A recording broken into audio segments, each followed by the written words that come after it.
Here is what most of us were taught about black history, that it begins on a slave ship, that the story starts with chains.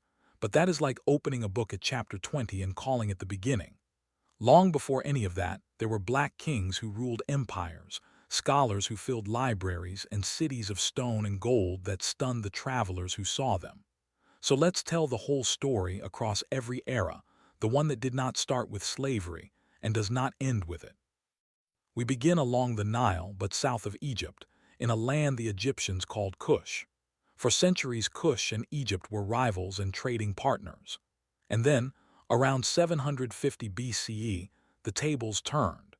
Kushite kings marched north and conquered Egypt itself, ruling as its 25th dynasty, pharaohs of all Egypt who came from the African kingdom to the south. Back home in Kush, they built their own capital at Merida and raised so many steep, narrow pyramids that today Sudan has more ancient pyramids than Egypt does. Far to the southeast, in the highlands of what is now Ethiopia and Eritrea, another power rose, the kingdom of Aksum. Aksum sat at the crossroads of trade between Africa, Arabia, and the Roman world, and it minted its own gold coins, a sign of real economic might. Its rulers raised towering carved stone monuments, called stelae, some over 30 meters tall, among the largest single pieces of stone ever quarried by human hands. And around the year 330, King Ezana made Aksum one of the first kingdoms on earth to adopt Christianity. Centuries later in West Africa, gold built empires. First came the Empire of Ghana, then the even greater Empire of Mali, founded in the 13th century by a leader remembered in epic as Sundiata, the Lion King. Mali sat astride the trans-Saharan trade routes, where caravans carried salt south and gold north. And gold, Mali had in staggering abundance. So much that when its most famous ruler decided to travel, he would put a genuine dent in the economy of the medieval world. His name was Mansa Musa, and he was, by most accounts, one of the wealthiest rulers in all of history, though the truth is his fortune was so vast that historians say it simply can't be measured.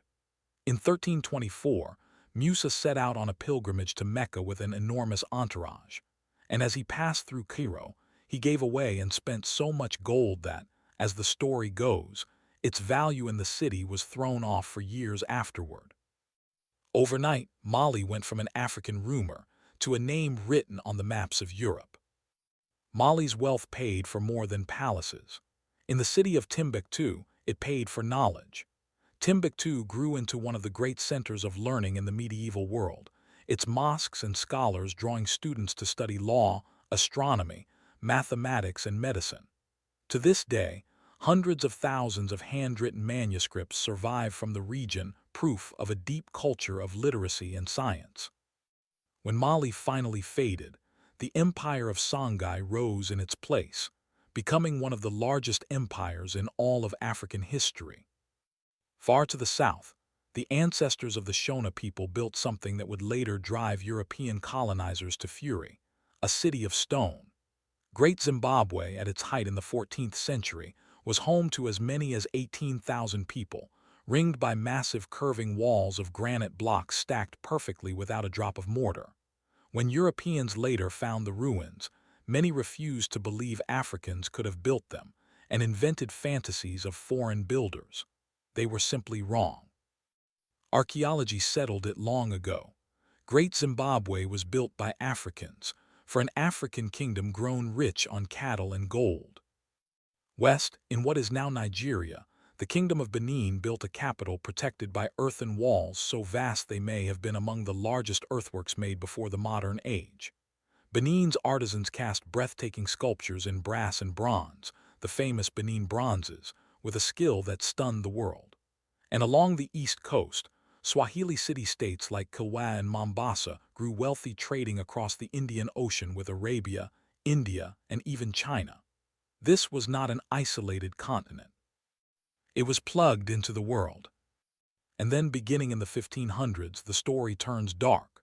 European powers, hungry for labor to work the plantations of the Americas, launched what became the Transatlantic slave trade, the largest forced migration in human history.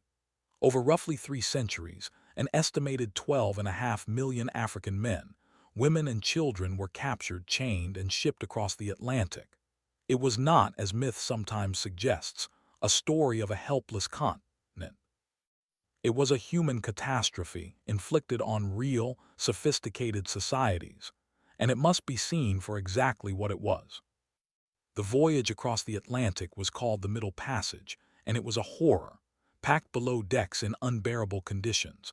Roughly 1.5 million people died before they ever reached land. Of those who survived, only a small fraction, about 4%, were taken to what is now the United States. Far more were carried to the Caribbean and to Brazil. Everywhere they landed, they were forced into brutal labor.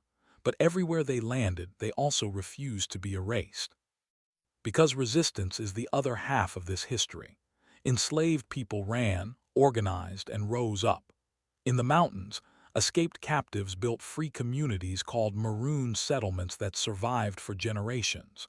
In West Central Africa, Queen Nzinga waged war against Portuguese slavers for decades. And on the island of Haiti, enslaved people launched the only slave revolt in history to create a free nation, defeating the armies of France and founding, in 1804, the first black republic in the world. Even as slavery was finally being abolished across the 1800s, a new domination began, this time back on the African continent itself. In 1884, European powers gathered at a conference in Berlin, and with rulers and pencils, carved up almost the entire continent among themselves, drawing borders straight through kingdoms and peoples who were never even consulted. In just a few decades, European control of Africa exploded from about 1/10 of the continent to roughly 90%. It was an age of extraction, exploitation, and imposed rule. But domination always met defiance. In the United States, the Civil War ended slavery in 1865, and across Africa in the 20th century, the empires that Europe had drawn on paper came crashing down.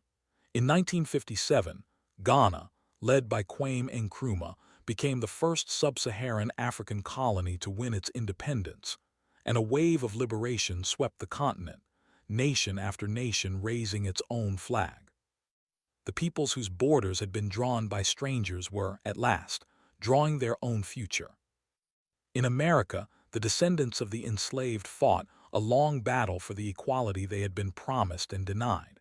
They marched, they organized, and they endured violence with a discipline that changed the conscience of a nation. A seamstress named Rosa Parks refused to give up her seat. A 6-year-old named Ruby Bridges walked into a school past screaming crowds. Leaders like Martin Luther King Jr. gave the movement its voice. And their courage forced landmark laws. The Civil Rights Act of 1964 and the Voting Rights Act of 1965 that reshaped the country.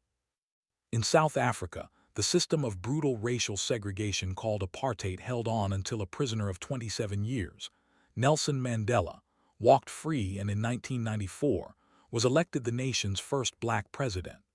And in the decades since, across music, science, sport, literature, and politics, the descendants of every chapter of this story, the empires, the diaspora, the struggle, have shaped the modern world in ways too vast to count.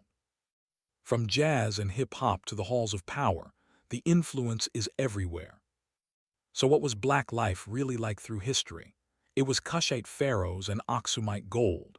It was Mansa Musa's caravans and Timbuktu's scholars and the stone walls of great Zimbabwe. It was the unspeakable cruelty of the Middle Passage and the unbreakable people who survived it, resisted it, and built new worlds on the far side of it. It is a story of kings and captives, of loss and triumph, that stretches back thousands of years.